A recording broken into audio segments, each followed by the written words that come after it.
and go out of it, go to your point. Then sitting trot, then incorrect diagonal circle, and come back to this point, incorrect diagonal. Okay? Try it again. You want something to drink? No. Okay.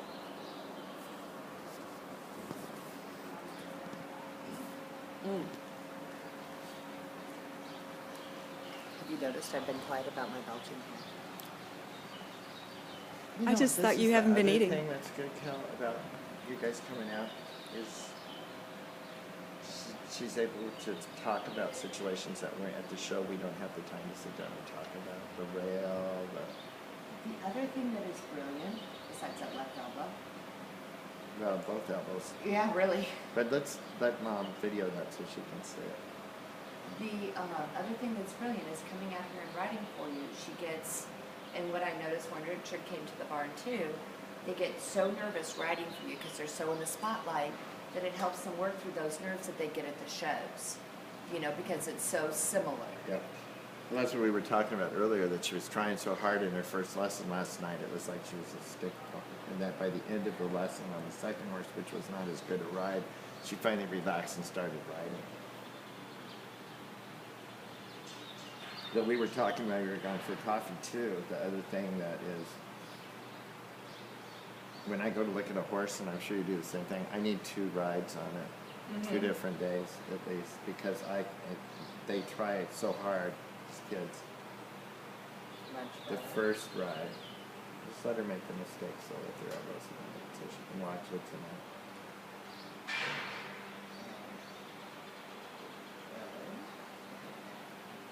Yeah, actually she handled that good because she. You thought he knew better than she did, right? And I would do a lot of wrong diagonals with her, Kelly, so she can feel how weird that feels when she's on it right away. Okay, 2 things I'd change. Your elbows still look like you're getting ready to start flying.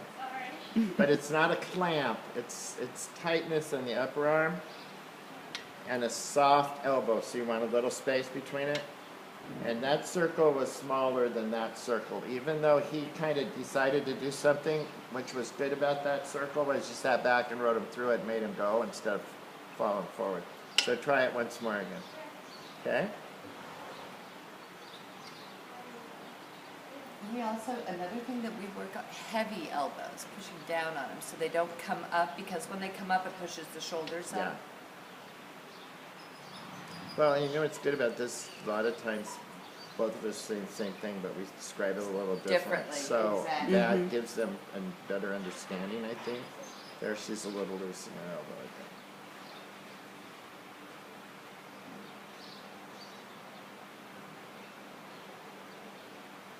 I would almost make her close her eyes and start to trot off for a while running through at home.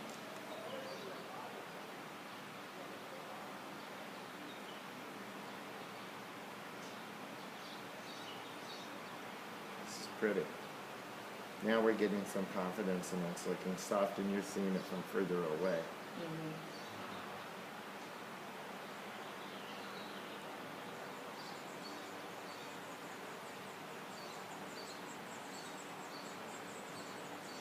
That she can still wait a little longer. Okay. I was counting, and she went on 3.5 instead of 5. Yeah. She should ride there, ride there to the corner a little bit more, so it's Now more of a let's see if she diagonal. closes the circle up at the same spot too. Last time she spiraled it in a little bit. Yeah. So when you watch these tapes tonight, or this afternoon, or whenever, look at what we're talking about, because see, Yeah, you she should spiraled it in again. see that's smaller from where you started to where you finished your circle.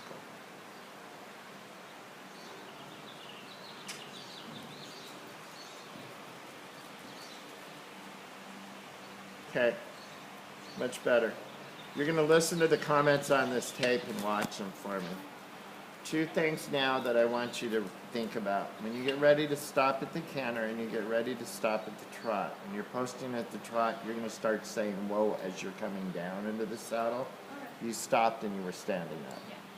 Then when you get ready to canter and you want to stop, go canter, canter, canter in your mind, and then whoa.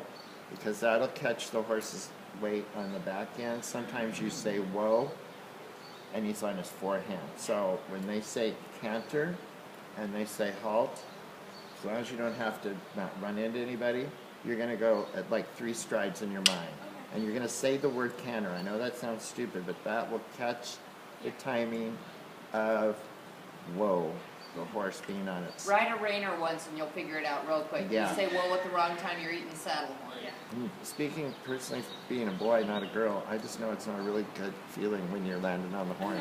No. Probably not for a girl either. Do that, she'd say welcome me as like, and I go straight into the saddle horn because the horse Yep. listen to